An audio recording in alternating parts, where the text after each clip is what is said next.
नमस्कार दोस्तों, स्वागत है आपका हमारे YouTube चैनल पर। दोस्तों, आज इस वीडियो में हम टीचिंग एप्टीट्यूड के महत्वपूर्ण प्रश्नों को सॉल्व करेंगे। सारे प्रश्न महत्वपूर्ण हैं और एग्ज़ाम में इसी प्रकार के प्रश्न पूछे भी जाते हैं। ठीक है, वीडियो में आगे बढ़ने से पहले एक बात मैं और बता दूं कि ऊपर आई बटन में आप एक वीडियो का लिंक देख रहे होंगे।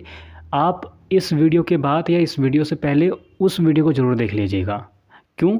क्योंकि उस वीडियो में मैंने टीचिंग एप्टीट्यूड से संबंधित कुछ कॉन्सेप्ट बताए हुए हैं, जो कि आप जब भी आप टीचिंग एप्टीट्यूड का कोई क्वेश्चन सॉल्व करोगे तो वो कॉन्सेप्ट आपके काम आएंगे। ठीक है, तो चलिए आज की वीडियो को हम शुरू करते हैं। देखिए, इसमें पहला क्वेश्चन है, एक अच्छे शिक्षक को सबसे ज़्यादा संतोष किससे मिलता है? आसपास के व्यक्तियों में लोकप्रियता से, ऊंची हैसियत से, आर्थिक लाभ से, या फिर सम्मान और प्रतिष्ठा से? तो अगर आप टीचर हैं तो आपको सबसे ज़्यादा संतोष किस बात से मिलेगा? वो इस बात से मिलेगा कि आपका सम्मान कितना है, आपकी प्रतिष्ठा कितनी है। तो इसका आंसर होगा ऑप्शन डी। ठीक है, देखिए अगला क्वेश्चन है, स्कूल के गेट के पास से अपने छात्रों को घटिया भोजन सामग्री खरीदने से रोकने के लिए आप क्या करेंगे? विक्रेताओं को स्कूल के गेट के पास से हटवाएंगे, छात्रों को बाहर नहीं जाने के लिए कहेंगे, प्रिंसिपल को सूचित करेंगे, या फिर छात्रों की सभा में घोषणा करेंगे कि उन्हें ऐसा भोजन खरीदने से बचना चाहिए? तो इसका जो सही आंसर है वो ऑप्शन डी। ठीक है, देखिए टीचिंग एप्टीट्यूड के क्वेश्चन जब आप सॉल्व करोगे आपको उस समय ऐसा लगेगा कि 4 के 4 ऑप्शन सही हैं। ठीक है, ये होगा आपके साथ जब आप एग्ज़ाम हॉल में बैठेंगे तो आपको ऐसा लगेगा। ठीक है, या आप अगर प्रैक्टिस सेट सॉल्व करते हैं तो उसमें भी आपको ऐसा फील होगा कि 4 के 4 ऑप्शन तो सही लग रहे हैं। लेकिन मेरी एक बात को हमेशा याद रखना कि आप उस ऑप्शन के साथ जाना जिसमें अन्य ऑप्शन भी कहीं ना कहीं आपको मिलते हुए दिखेंगे।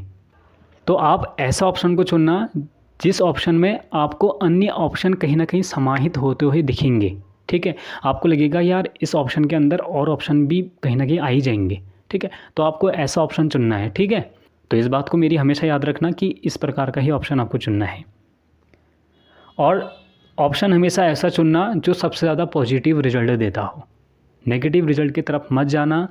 ठीक है, बच्चों को डांटना, क्लास से बाहर निकालना, सीधे उनके पेरेंट्स के पास चले जाना, ऐसी हरकतें मत करना। ठीक है, और ऐसे आंसर उसमें होंगे भी तो ऐसे ऑप्शन को सिलेक्ट मत करना, वो क्वेश्चन गलत हो जाएगा सीधे।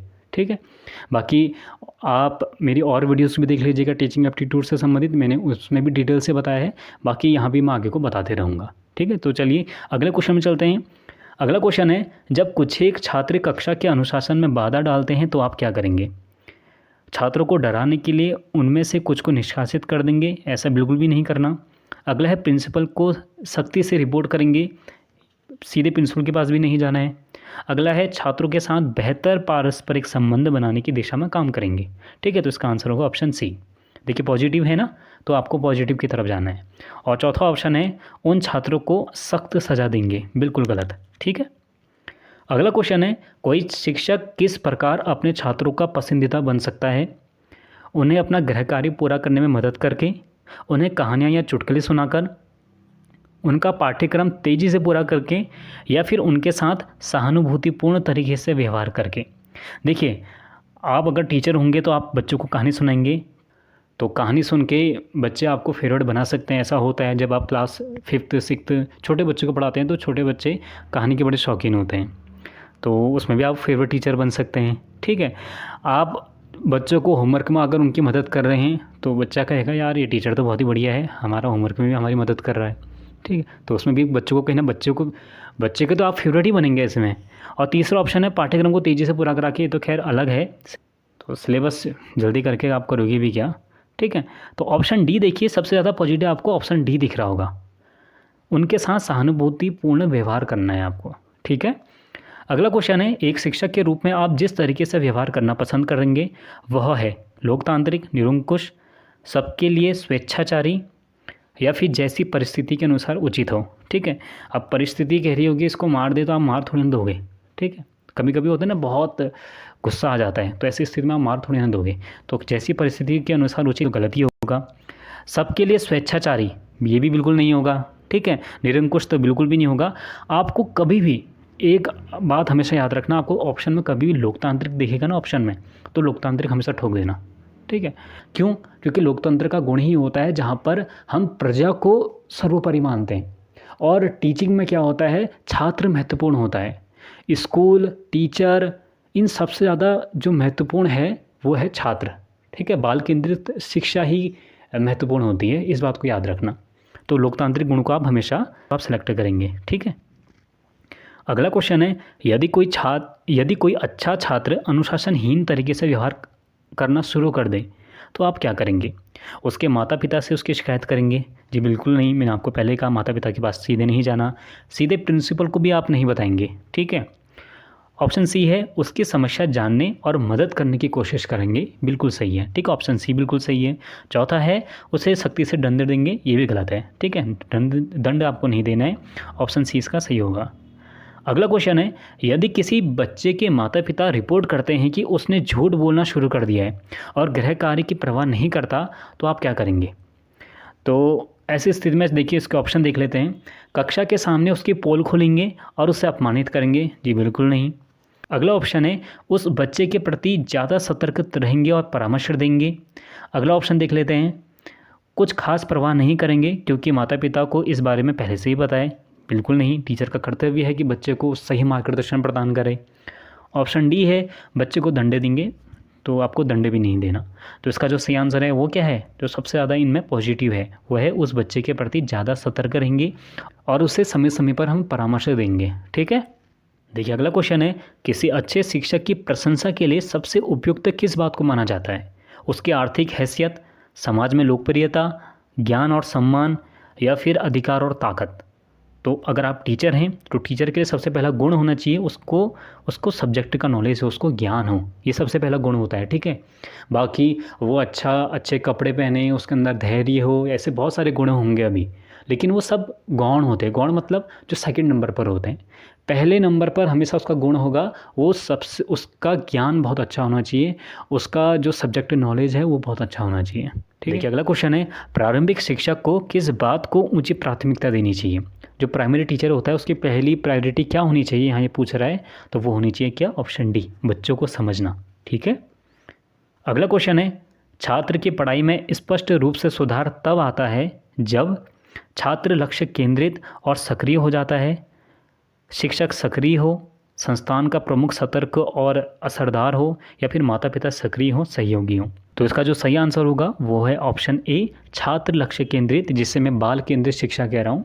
तो जब हम बाल केंद्रित शिक्षा देते हैं तो वो पढ़ाई के द्वारा क्या होता है, बच्चा ज़्यादा अच्छे तरीके से सीखता है, ठीक है। अगला क्वेश्चन है, निम्नलिखित में से कौन सा वह मुख्य कारण है जिससे छात्र स्कूल से भागते हैं?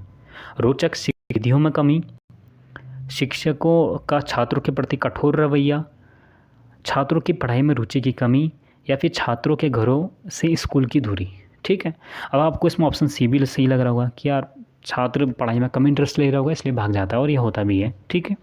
शिक्षकों का छात्र के प्रति कठोर रवैया, ये भी कभी कभी होता है। अगर टीचर बहुत कठोर होता है तो बच्चा टीचर के सामने जाने से डरता है, ठीक है।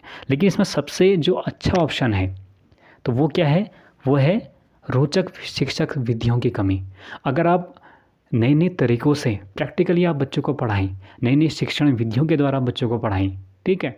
अगला क्वेश्चन है, आपकी राय में स्कूल में छात्र संघ गठित करने का क्या प्रभाव होता है? जैसे कॉलेज में छात्र संघ होते हैं ना, तो अगर हम स्कूल में अगर छात्र संघ गठित करेंगे तो उसका क्या प्रभाव होगा?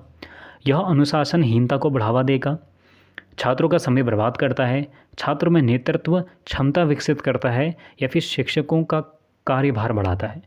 तो इसका जो सही आंसर है वो है ऑप्शन सी, ठीक है, छात्रों में नेतृत्व क्षमता विकसित करता है, ठीक है। अगला क्वेश्चन है, किसी क्रियाकलाप के माध्यम से छात्र आसानी से क्यों सीखते हैं? ठीक है, जो अभी मैंने पीछे बताया ना कि प्रैक्टिकली अगर बच्चों को आप पढ़ाएंगे तो बच्चा ज़्यादा अच्छे तरीके से सीखेगा। तो ऐसा क्यों होता है, यहाँ पर ये पूछ रहा है। क्रियाकलाप सृजनात्मक होता है, क्रियाकलाप रोचक होता है, क्रियाकलाप में शारीरिक कार्य शामिल होता है, या फिर क्रियाकलाप छात्र द्वारा खुद शुरू किया जाता है? तो इसका आंसर होगा ऑप्शन डी। देखिए सबसे सही जो इसमें आंसर मिला है वो ऑप्शन डी। जब बच्चा खुद करेगा, लर्निंग बाई डूइंग कहते हैं, कि बच्चा जब खुद से करेगा, करके सीखेगा, तो वो ज़्यादा अच्छे से सीख पाता है, ठीक है। अगला क्वेश्चन है, अच्छा शिक्षक वह होता है जो सख्त अनुशासन बनाए रखता है, छात्रों को अच्छे अंक पाने के तरीके सिखाता है, रोचक तरीके से पढ़ाता है ताकि बच्चों को पढ़ाई में मज़ा आए, या फिर कभी छुट्टी नहीं लेता? तो जिसका जो सही आंसर है वो क्या होगा, रोचक तरीके से पढ़ाता है ताकि बच्चों को पढ़ाई में मज़ा आए, ठीक है। वही बात आई, जो शिक्षण विधि है उसकी वो अगर अच्छे से नई नई तरीक़ों से अगर इम्प्लीमेंट करें तो बच्चों को पढ़ने में मज़ा आएगा। देखिए अगला क्वेश्चन है, मनोवैज्ञानिक सामान्यतया मानव के डैश से संबंधित होता है, भावनाओं से, विचारों से, आचरण से, या फिर ये सभी। तो इसका जो सही आंसर है वो है ऑप्शन डी। ठीक है, अगर आपके एग्जाम में आ गया कि मनोविज्ञान किसके अध्ययन से संबंधित है, तो वहाँ पर बहुत सारे ऑप्शन दिए रहेंगे, तो वहाँ पर एक ऑप्शन दिया जाएगा व्यवहार। ठीक है, तो आप हमेशा व्यवहार को सिलेक्ट करना। ठीक है, क्वेश्चन पूछ लिया जाता है पेपर में कि मनोविज्ञान किससे संबंधित है, मानव के किससे संबंधित है, तो मानव के व्यवहार से संबंधित है। ठीक है, अगला क्वेश्चन है, आम अर्थ में शिक्षण अभिक्षमता का अभिप्राय क्या है। जो टीचिंग एप्टीट्यूड का जो आपका पेपर है ये आप क्यों दे रहे हैं। इसका ऑप्शन है पहला, शिक्षा देने की तीव्र इच्छा, शिक्षण के प्रति समर्पण, शिक्षा देने की क्षमता रखना, या फिर ऑप्शन डी उपयुक्त सभी। तो इसका जो सही आंसर है वो है ऑप्शन डी। देखिए आपके एग्जाम में उपयुक्त सभी से संबंधित भी क्वेश्चन पूछे जाते हैं, तो ऐसे में क्या होता है 95% चांसेस ये होते हैं कि ऑप्शन डी ही सही होगा। ठीक है, ऐसे में आप देख लीजिएगा, अगर आपको समझ में नहीं आ रहा होगा तो ऑप्शन डी उपयुक्त सभी डाल देना। ठीक है, अगला क्वेश्चन है, बच्चे का पहला शिक्षक कौन होता है। माहौल, परिवेश, शिक्षक, माता पिता, या फिर इनमें से कोई नहीं। तो शिक्षक, बच्चे का पहला जो शिक्षक होता है वो कौन है, ऑप्शन डी सी माता पिता। ठीक है, अगला क्वेश्चन है, एक शिक्षक को समाज में सम्मान मिलना चाहिए जब वह एक आदर्श जीवन जीता हो, निष्ठापूर्वक अपनी ड्यूटी करता हो, प्रभावकारी तरीके से पढ़ाने में सक्षम हो, या फिर उपयुक्त सभी। तो इसका आंसर क्या होगा, उपयुक्त सभी। अगला क्वेश्चन है, किसी हिल स्टेशन की यात्रा के दौरान यदि आपका एक छात्र किसी वृद्ध महिला के साथ दुर्व्यवहार करता है तो आप क्या करेंगे। तो ऐसी स्थिति में आप क्या करेंगे, अपने छात्र को उस वृद्ध महिला से माफ़ी मांगने के लिए कहेंगे। ठीक है, बाकी उसकी गलती स्वीकार नहीं करेंगे, या आपको नहीं करना है। उस महिला से बहस करेंगे, ये तो सीधे गलत हो गया। ऑप्शन डी है, सभी छात्रों को तुरंत उस जगह से दूर ले जाएंगे, तो ऐसा भी आपको नहीं करना, सीधे सीधे आप माफ़ी मांगने के लिए कहेंगे। ठीक है, देखिए अगला क्वेश्चन है, यदि बुलाए जाने पर कुछ छात्रों के माता पिता, अभिभावक आकर शिक्षक से नहीं मिलते तो शिक्षक को क्या करना चाहिए। अगर आप बच्चे के माता पिता को स्कूल में बुला रहे हैं लेकिन उसके पेरेंट्स से फिर भी नहीं आ रहे, तो ऐसी स्थिति में शिक्षक क्या करेगा, माता पिता अभिभावक को लिखना चाहिए, मतलब कि पत्र लिखना चाहिए, जाकर उनसे मिलना चाहिए, वैसे छात्रों को दंडित करना चाहिए, या फिर वैसे छात्रों को अनदेखा करना शुरू कर देना चाहिए। ठीक है, तो अनदेखा आपको नहीं करना, सभी छात्र आपके लिए बराबर हैं, दंडित आपको नहीं देना, पत्र आप लिखेंगे नहीं, आप सीधे उस बच्चे के घर चले जाना। ठीक है, तो आपने अगर कोई शिशु मंदिर का छात्र या छात्रा होंगी तो आपको पता भी होगा, तो शिशु मंदिर के टीचर घर में आते हैं। ठीक है, तो टीचर को बच्चों के माता पिता के घर जाना चाहिए। ठीक है, तो दोस्तों ये थे आज के कुछ महत्वपूर्ण प्रश्न। आशा करता हूँ कि आपको ये वीडियो अच्छी लगी होगी, कुछ आपने नया सीखा होगा। अगर आपका कोई भी क्वेश्चन हो, कोई भी क्वेरी हो, तो आप हमसे कमेंट बॉक्स में पूछ सकते हैं। नीचे डिस्क्रिप्शन बॉक्स में मैं टेलीग्राम ग्रुप और व्हाट्सएप ग्रुप इसलिए क्योंकि कई बच्चे टेलीग्राम ग्रुप नहीं चलाते, तो उनके क्वेश्चन आते हैं कि हम आपसे क्वेश्चन कहाँ पूछें, तब एक अलग से व्हाट्सएप ग्रुप बनाया गया है। आप व्हाट्सएप ग्रुप के माध्यम से भी जुड़ सकते हैं या फिर टेलीग्राम ग्रुप के माध्यम से भी जुड़ सकते हैं। ठीक है, और टीचिंग एप्टीट्यूड से संबंधित या फिर अन्य प्रीवियस पेपर या फिर प्रैक्टिस सेट से संबंधित मैंने बहुत सारी वीडियोस कराई हुई हैं, उन वीडियोस को आप देख लीजिएगा, आपको बहुत फ़ायदा होगा। ठीक है, तो दोस्तों आज के लिए बस इतना ही। अगर ये वीडियो आपको अच्छी लगी तो इस वीडियो को लाइक ज़रूर करना, शेयर ज़रूर करना। ठीक है, तो मिलते हैं अगले वीडियो में। आज के लिए बस इतना ही। हमसे जुड़ने के लिए थैंक यू सो मच।